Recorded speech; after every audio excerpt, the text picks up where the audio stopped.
So today what we are doing is we are melding our research from last week with our plan for this week. In your template today, what you are submitting to your teacher is a plan of what material you want to use.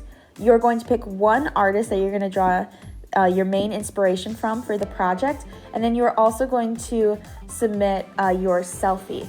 So first off today, go to your research from last week and pick your favorite one, and that's what you're going to submit on your plan today from your favorite artist. And then what you're going to do is take a selfie. Now your selfie can be serious, it can be smiling, it can be, in my example, I just included the top parts of my shoulders and my head. You can include a little bit more. As long as your selfie includes your face, you are good to go.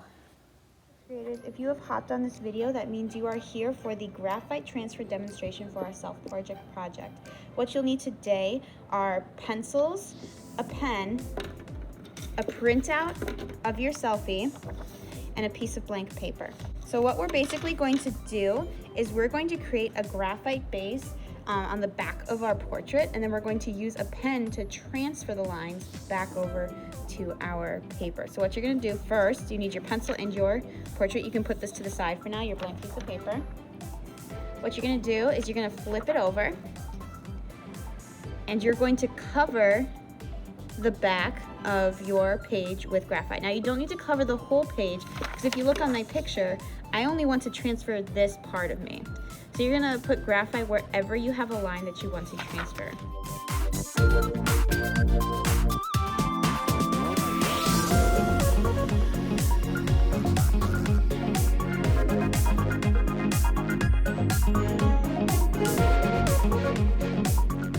You have the entire back of your portrait where you plan on tracing. I don't necessarily want anything in the background because I want to add something different on my own.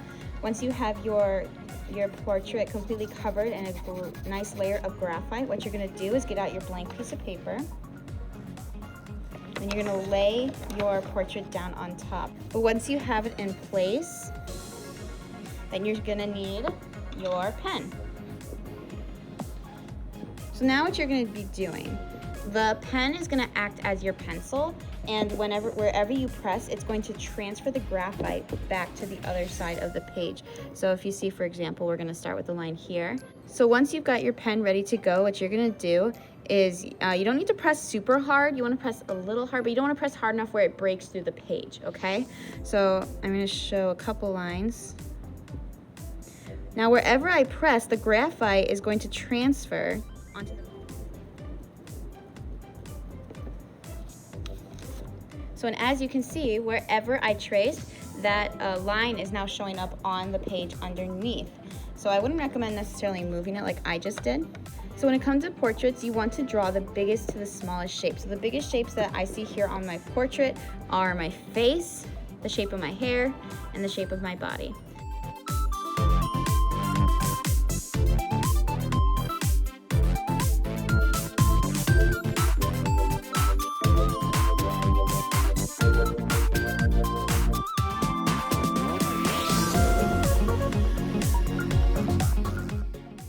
When it comes to drawing eyes, we want to draw what we actually see, not what we think we see.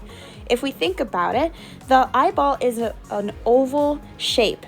However, in reality, the eyeball is a sphere that sits in the socket of our skull. So the way that the skin around it moves to protect it is really important to consider. So as you can see, we're going to head on over to the second eye. So if the main shape is an oval, and that oval sits behind these eyelids, we want to think about how those eyelids are folding over the face. So as you can see, in my particular case, you have a diagonal that goes up and then back down towards the tear duct. As you can see with the lower lid, the eyeball kind of protrudes near the ends and then comes inward towards the tear duct.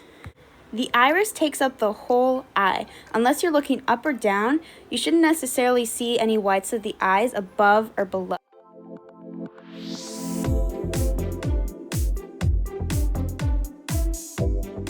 Before you even take this completely off the page, what you're going to want to do is check to make sure you have all the lines that you're going to need. So what I'm going to do is I'm going to hold onto one side with my hand and flip over to see what I'm missing. So what I'm noticing right away in my portrait is that it doesn't go all the way off the edge. And I'm also missing a line right here. I noticed that this part needs a little addition here.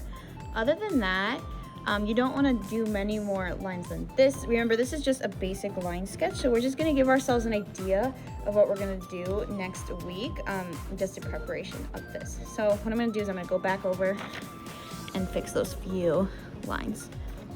Pro tip on here, you definitely want to leave a couple flyaways. So find a couple flyaways that you have. If you're going for a more realistic look, that's super important. As much as we try with hairspray or whatever gel, you're gonna have some flyaways. It's just part of life. Awesome. So now what I'm gonna do, now that I've got the main drawing down, is I'm gonna take a pencil and I'm gonna trace over my lines again so they're nice and clean. I can clean up anything in the process as well.